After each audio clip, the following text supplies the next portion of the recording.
Friends, welcome to my channel study with Shweta. कैसे हैं आप सब? आई होप आप सब बढ़िया होंगे।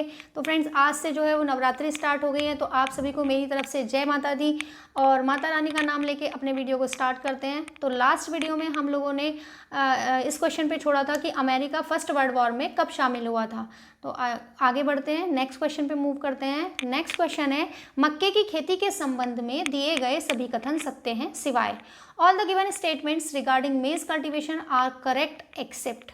इसके ऑप्शंस हैं, यह अतिरिक्त जल के प्रति अधिक संवेदनशील होती है, इसे अधिक लवणता वाले क्षेत्र की आवश्यकता होती है, इसके लिए एक उपजाऊ अच्छी निकासी वाली दोमट मृदा सर्वाधिक उपयुक्त होती है, और फोर्थ है, यह अनिवार्य रूप से गर्म और आर्द्र मौसम की फसल है। मक्का के बारे में मैं आपको बता दूं, मक्का जो है मुख्य रूप से खरीफ की फसल मानी जाती है, लेकिन इसे रबी, खरीफ और जायद तीनों ही मौसमों में, तीनों ही ऋतुओं में बोया जा सकता है।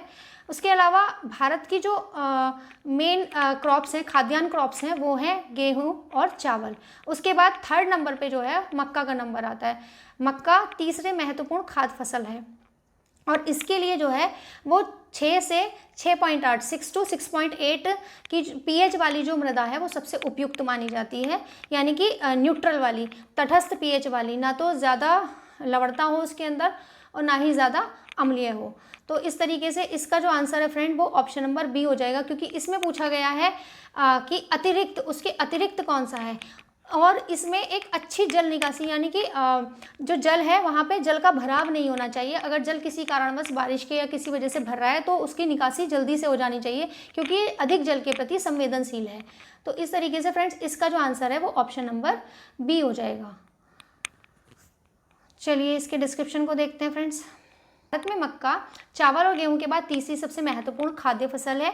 मक्का की कृषि के लिए तटस्थ पीएच मान वाली मृदा को उपयुक्त माना जाता है। अधिक अम्लीय व लवणीय क्षेत्रों में उत्पादन इसका नहीं होता है, फसल खराब हो जाती है, इसलिए इसका जो आंसर है वो ऑप्शन नंबर बी हो जाएगा। इसके अतिरिक्त मक्का को गर्म व आर्द्र मौसम के साथ एक उपजाऊ, बेहतर जल निकासी वाली बलुई दोमट से लेकर दोमट मृदा में सफलतापूर्वक उगाया जा सकता है। मक्का अतिरिक्त जल के प्रति अधिक संवेदनशील होती है। चलिए नेक्स्ट क्वेश्चन पे बढ़ते हैं फ्रेंड्स। नेक्स्ट क्वेश्चन है, गंगोत्री ग्लेशियर भारत के किस राज्य यूटी में अवस्थित है? Gangotri glacier is situated in which state UT of India? तो इसके बारे में आप सभी को पता होगा, गंगा जो है, जो भारत की सबसे बड़ी नदी है, 2525 किलोमीटर उसकी लंबाई है, सबसे पावन नदियों में मानी जाती है। उसका जो उद्गम है वो गंगोत्री ग्लेशियर से हुआ है, और जब ये गंगोत्री से निकलती है तो वहाँ पे इसको भागीरथी के नाम से जानते हैं, और जब आगे चल के देवप्रयाग में ये अलकनंदा नदी से मिलती है तब से इसका नाम गंगा होता है। तो इसके ऑप्शन है उत्तराखंड, सिक्किम, हिमाचल प्रदेश और जम्मू एंड कश्मीर। तो इसका जो आंसर है फ्रेंड्स वो हो जाएगा उत्तराखंड, ऑप्शन नंबर ए। चलिए आगे बढ़ते हैं। गंगोत्री ग्लेशियर उत्तराखंड के उत्तरकाशी जिले में स्थित है एवं भारत की राष्ट्रीय नदी गंगा के प्रमुख स्रोत के रूप में भागीरथी का उद्भव होता है। जैसे कि मैंने बताया, जब गंगोत्री ग्लेशियर से निकलती है तो उस टाइम इसका नाम गंगा नहीं भागीरथी होता है। आगे चल के देवप्रयाग में ये अलकनंदा से मिलती है, बीच बीच में इसमें और भी विष्णुप्रयाग में, नंदप्रयाग में, कर्णप्रयाग में अलग अलग नदियाँ मिलती हैं। वो किसी और वीडियो में जो है वो बताएंगे आपको, क्योंकि वीडियो बहुत लंबा हो जाएगा अगर सारी डिटेल अभी बतानी शुरू कर दी तो। कहीं ना कहीं आगे क्वेश्चन आएगा तो तब इस चीज़ को डिस्कस कर लेंगे। तो जब ये अलकनंदा और भागीरथी मिलती है देवप्रयाग में, तब इसका नाम, उससे आगे जब एक धारा बहती है, भागीरथी की मेन मुख्य धारा जब बहती है, उसको गंगा के नाम से जाना जाता है, और 2525 किलोमीटर इसकी लंबाई है। इंडिया की सबसे लंबी नदी है, और उसके आगे लिखा है गंगोत्री की लंबाई 26 किलोमीटर है एवं इसकी अवस्थिति कुमायूं हिमालय में है। अच्छा, हिमालय का विभाजन आपने पढ़ा होगा, हिमालय 4, जैसे ट्रांस हिमालय, वृहद हिमालय, आपका मिडिल हिमालय और शिवालिक, इस तरीके से विभाजन है। इसके अलावा नदियों के आधार पर भी हिमालय को 4 पार्ट में डिवाइड किया है, जिसमें आपका पंजाब हिमालय आता है, कुमायूं आता है, और नेपाल और असम। तो इसकी जो अवस्थिति है, यानी कि गंगोत्री ग्लेशियर जो है वो कुमाऊं हिमालय में आता है। ठीक है, नेक्स्ट बढ़ते हैं क्वेश्चन नंबर। निम्नलिखित में से कौन सा कारकों का संयोजन किसी उद्योग की अवस्थिति के लिए सही है? विच of the following combinations of factors determine the location of and industry? तो किसी भी इंडस्ट्री को लगाने के लिए, किसी भी इंडस्ट्री को चलाने के लिए सबसे ज़्यादा ज़रूरत किस चीज़ की होती है? देखो, सबसे पहले पूंजी होनी चाहिए, श्रम होना चाहिए, कच्चा माल होना चाहिए, ट्रांसपोर्टेशन होना चाहिए। ये सब चीज़ें ज़रूरी होती हैं। ये चीज़ें के बिना आप अपना कोई भी इंडस्ट्री को खड़ा नहीं कर सकते। सबसे पहले एक एंटरप्रेन्योर की ज़रूरत पड़ती है, जो कोई व्यवसायी, किसी के माइंड में एक आइडिया आएगा कि चलो हम कपड़े की फैक्ट्री लगाएं, चलो हम लोहे की फैक्ट्री लगाएं, तो वो ज़रूरी है। फिर माइंड में आ गया, आपके मन में विचार तो आ गए, लेकिन उसके बाद कैपिटल चाहिए आपको, वहाँ ज़मीन लेनी पड़ेगी, भूमि लेनी पड़ेगी, चाहे रेंट पे ले, चाहे आप परचेज़ करें। उसके अलावा कुछ मशीन्स वगैरह की ज़रूरत आपको वहाँ पड़ेगी, तो उसके लिए कैपिटल की ज़रूरत पड़ेगी, प्लस श्रम होना चाहिए। मतलब अब आपने सब कुछ कर लिया लेकिन वहाँ पे कोई काम ही नहीं कर रहा है, तो फिर कैसे कोई भी उद्योग जो है वो चल पाएगा? तो श्रमिकों की ज़रूरत पड़ेगी, और साथ ही साथ वहाँ पे रॉ मटेरियल होना चाहिए, क्योंकि आप अगर कपड़ा बना रहे हैं सपोज़, तो उसके लिए आपको पहले कॉटन की ज़रूरत पड़ेगी, तो आप कॉटन लाएंगे, फिर उसके बाद उसकी प्रोसेसिंग शुरू होगी। तो रॉ मटेरियल सबसे ज़्यादा ज़रूरी है। उसके अलावा जो है वो ट्रांसपोर्टेशन वहाँ पे होना चाहिए। ट्रांसपोर्टेशन मतलब कच्चा माल आपको वहाँ तक ले जाया जा सके, और बाद में जब आप एक फिनिश प्रोडक्ट बना देते हैं आफ्टर प्रोसेसिंग, तो उसको वापस मार्केट में ले जाया जा सके। तो ये कुछ ऐसी चीज़ें हैं जो इंडस्ट्री को लगाने के लिए इम्पॉर्टेंट होती हैं। तो इसमें पूछा है कि कौन सा एक ऐसा ऑप्शन है जिसमें सही है जो उसकी अवस्थिति के लिए।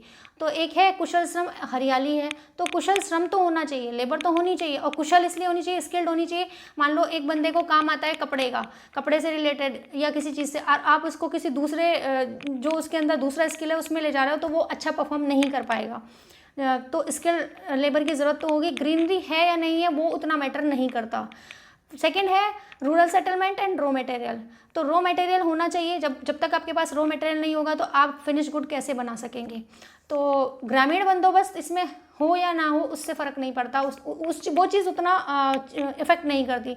तो ऑप्शन नंबर बी भी गलत हो गया। थर्ड है आपका पूंजी और व्यवसाय, कैपिटल एंड एंटरप्रेन्योर। तो जैसे कि मैंने आपको बताया ये दोनों बहुत ज़रूरी हैं। तीसरा है क्लाइमेट और पॉपुलेशन।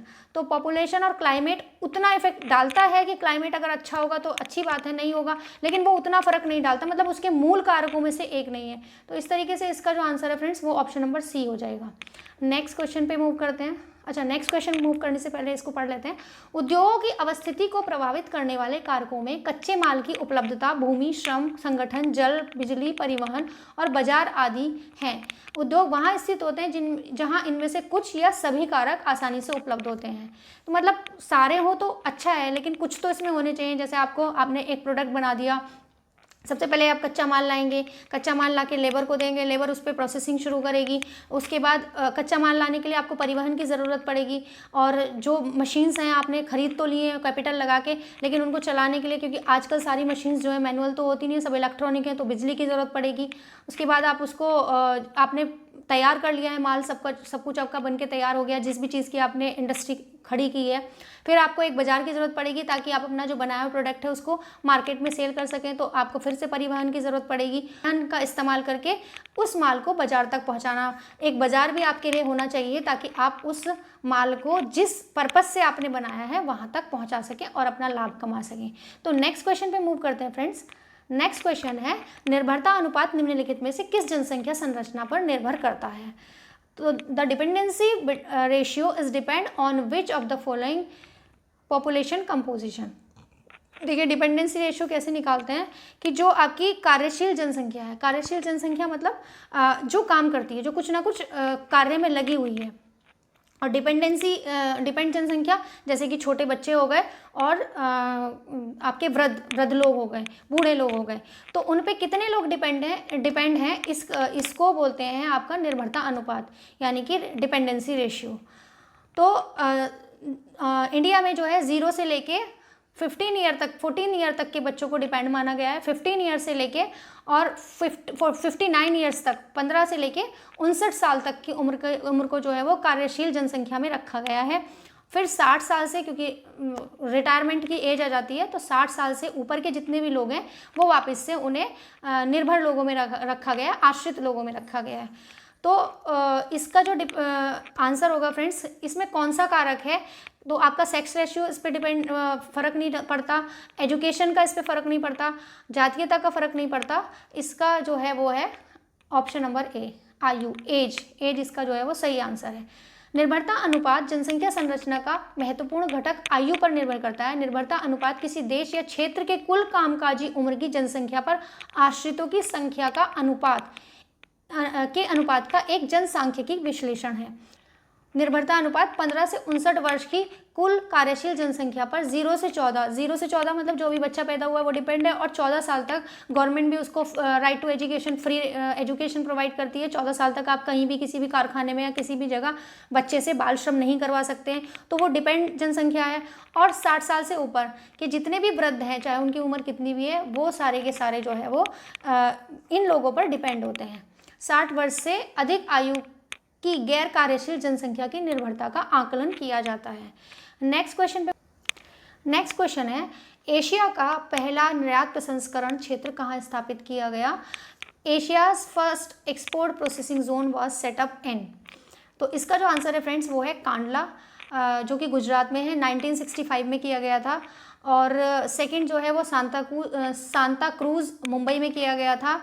और अगर हम वर्ल्ड लेवल पे बात करें तो वो है शैनन, आयरलैंड का शैनन जो है वो वर्ल्ड लेवल पे फर्स्ट EPZ है। ठीक है, तो इस तरीके से इसका जो आंसर है फ्रेंड्स वो हो जाएगा ऑप्शन नंबर बी। इसका डिस्क्रिप्शन पढ़ लेते हैं एक बारी। वर्ष 1965 में गुजरात के कांडला में एशिया का पहला निर्यात प्रसंस्करण क्षेत्र EPZ स्थापित किया गया। शांताक्रूज निर्यात जो है वो सेकंड है, जो कि 1973 में किया गया था। और विश्व का पहला EPZ जो है वो शैनन, आयरलैंड में स्थापित किया गया था। EPZ एक विशेष प्रकार का मुक्त व्यापार क्षेत्र होता है, जिसे आमतौर पर सरकार द्वारा औद्योगिक और वाणिज्यिक निर्यात को बढ़ावा देने के लिए बनाया जाता है। नेक्स्ट क्वेश्चन है, लंकाशायर क्षेत्र यूरोप में किस उद्योग के लिए जाना जाता है? The Lancashire region of Europe is known for which of the following industries. तो इसका जो आंसर है फ्रेंड्स वो है कॉटन टेक्सटाइल के नाम से जाना जाता है इसको। चलिए इसका डिस्क्रिप्शन पढ़ लेते हैं। लंकाशायर क्षेत्र यूरोप में सूती वस्त्र उद्योग के लिए प्रसिद्ध है, जिसका प्रमुख कारण यहाँ की आर्द्र जलवायु की प्राप्ति, कुशल श्रम आपूर्ति एवं तैयार सूती वस्त्रों के निर्यात की सुगमता थी। इसके अतिरिक्त औपनिवेशीकरण एवं औद्योगिक क्रांति जैसे तत्वों ने भी लंकाशायर में सूती वस्त्र उद्योग को पोषण दिया। तो मैंने आपको बताया था ना कि कहीं भी कोई भी उद्योग जो है वो कहाँ फले फूलेगा, जहाँ पे आपकी जो है कुशल श्रम मिल जाए आसानी से, और जो कच्चा माल है उसकी आपूर्ति हो जाए। उसके अलावा जो हमने फाइनल प्रोडक्ट बना लिया है उसके निर्यात के लिए सुगम हो, सारी चीज़ें बाज़ार अवेलेबल हो, लेने वाले लोग आसानी से अवेलेबल हो, तो वहाँ पे ये सारी चीज़ें जो है वो फलती फूलती हैं। और साथ ही साथ लंकाशायर का जब हुआ था तो वहाँ पे औद्योगिक क्रांति जैसे तत्वों ने भी इसको बढ़ावा दिया था। निम्नलिखित में से कौन से उष्णकटिबंधीय चक्रवात कमजोर चक्रवात की श्रेणी में आते हैं? Which of the following tropical cyclone falls under the category of weak cyclone. तो उष्णकटिबंधीय आपदा और टॉर्नेडो। उष्णकटिबंधीय चक्रवात के बारे में हम लोग पढ़ेंगे। पहले क्या होता है फ्रेंड्स, चक्रवात कैसे बनते हैं? जैसे भूमध्य सागर पे बहुत तेज उष्णकटिबंधीय चक्रवात की बात करेंगे। भूमध्य सागर पे जो है वो सीधी किरणें पड़ती हैं सूरज की, उसकी वजह से पानी का जो टेम्परेचर है वो बढ़ जाता है। लगभग 27 से 29 डिग्री टेम्परेचर जब हो जाता है तो वहाँ पे जो गर्म हवाएं हैं, हवाएं जो हैं वो गर्म हो जाती हैं और हल्की होकर ऊपर उठने लगती हैं। अब उस स्थान को भरने के लिए जो है वहाँ पे ठंडी हवाएं चारों तरफ से अंदर की तरफ आती हैं और वो कोरियोलिस बल के कारण जो है वो गोल गोल घूमने लगती हैं। तो इस तरीके से जो है वो चक्रवात का निर्माण होता है। इस क्वेश्चन का जो आंसर है फ्रेंड्स, उष्णकटिबंधीय चक्रवात जो है वो कमजोर चक्रवात की श्रेणी में आते हैं, और जो टॉर्नेडो है ये बहुत ही विनाशकारी होता है। तो इसका जो आंसर है वो है ऑप्शन नंबर डी, ओनली। तो इसका जो आंसर है फ्रेंड्स वो है option number 1, only 1। Next question इसका वो देख लेते हैं। उष्णकटिबंधीय कमजोर चक्रवात की श्रेणी में उष्णकटिबंधीय आपदाओं को सम्मिलित किया जाता है। IMD की फुल फॉर्म है फ्रेंड्स, इंडिया मेट्रोलॉजिकल डिपार्टमेंट, जो मौसम का पूर्वानुमान लगाने के लिए एक डिपार्टमेंट बनाया गया है, जैसे भूकंप वगैरह की जानकारी देने के लिए। IMD के अनुसार उष्णकटिबंधीय आपदा ट्रॉपिकल डिप्रेशन निम्न दाब का क्षेत्र होता है, जिसमें हवाओं की गति 30 से 50 किलोमीटर प्रति घंटा होती है। इन आपदाओं को अनुकूल परिस्थिति प्राप्त होने पर इनके आकार में वृद्धि होती है और ये चक्रवाती रूप तूफान में परिवर्तित हो जाते हैं। नेक्स्ट क्वेश्चन है फ्रेंड्स, शिवालिक को भारत के उत्तरी मैदान से किसके द्वारा अलग किया जाता है? The Shivaliks are separated from the northern plains of India by the, तो सीधा सीधा इसका जो आंसर है फ्रेंड्स वो है option number C, Himalayan frontal fault. ये अलग अलग बृहद हिमालय को निम्न हिमालय से, मध्य हिमालय से, मध्य हिमालय को शिवालिक, निम्न हिमालय से, निम्न हिमालय को शिवालिक से, अलग अलग जो लाइंस अलग करती हैं ये उनके नाम है। तो इसमें कुछ समझने जैसा नहीं है, सिर्फ याद करना है। तो इसका जो आंसर है शिवालिक को उत्तर के मैदान से अलग करती है वो है हिमालयन फ्रंटल फॉल्ट। तो चलिए इसका डिस्क्रिप्शन एक बार पढ़ लेते हैं। हिमालयन फ्रंटल फॉल्ट शिवालिक को भारत के उत्तरी मैदान से अलग करता है। मेन बाउंड्री थ्रस्ट लघु हिमालय को शिवालिक से अलग करता है। मेन सेंट्रल थ्रस्ट बृहद हिमालय और लघु हिमालय को अलग करता है। और इंडस सचर जोन जो है वो टेथिस हिमालय को बृहद हिमालय से अलग करता है, यानी कि ये टेथिस हिमालय नहीं है, ट्रांस हिमालय, ट्रांस हिमालय को बृहद हिमालय से अलग करता है इंडस सचर जोन। ठीक है, नेक्स्ट क्वेश्चन पे बढ़ते हैं। नेक्स्ट क्वेश्चन है, अनुकूलतम जनसंख्या सिद्धांत निम्नलिखित में से किस अवधारणा पर आधारित है? The optimum population theory is based on which of the following concepts. तो देखिए अनुकूलतम का मतलब क्या होता है, जैसे क्वेश्चन ही बता रहा है, अनुकूलतम होता है मतलब किसी चीज़ के अनुकूल होना, बैलेंसिंग होना। तो अगर आपकी ओवर पॉपुलेशन है या फिर अंडर पॉपुलेशन है, दोनों ही स्थितियां खराब हैं। ओवर पॉपुलेशन में क्या होगा, जितने भी संसाधन हैं उस क्षेत्र के, जितने भी संसाधन हैं, तो वो जनसंख्या अधिक होने की वजह से वहाँ पे संसाधनों की कमी हो जाएगी और लोगों के पास खाने, पेट भरने के लिए चीज़ें नहीं होंगी, खाने के लिए खाना नहीं होगा, बहुत सारी चीज़ों का मतलब अभाव हो जाएगा। अंडर पॉपुलेशन क्या है कि अगर पॉपुलेशन थोड़ी बहुत कम है और वहाँ पे संसाधन जो है वो बहुत ज़्यादा है, तो उनकी इच्छाओं की पूर्ति तो आसानी से हो जाएगी क्योंकि संसाधन तो ऑलरेडी ज़्यादा है। लेकिन वहाँ पे जो पर्याप्त संसाधन है, जो प्रकृति ने संसाधनों की प्रचुरता दी है, उनका सही से इस्तेमाल नहीं हो पाएगा, पूरी तरीके से इस्तेमाल नहीं हो पाएगा, तो वो भी अनुकूलता की स्थिति नहीं होगी। तो इस तरीके से इसके जो है वो दोनों ही ऑप्शन वो गलत हैं।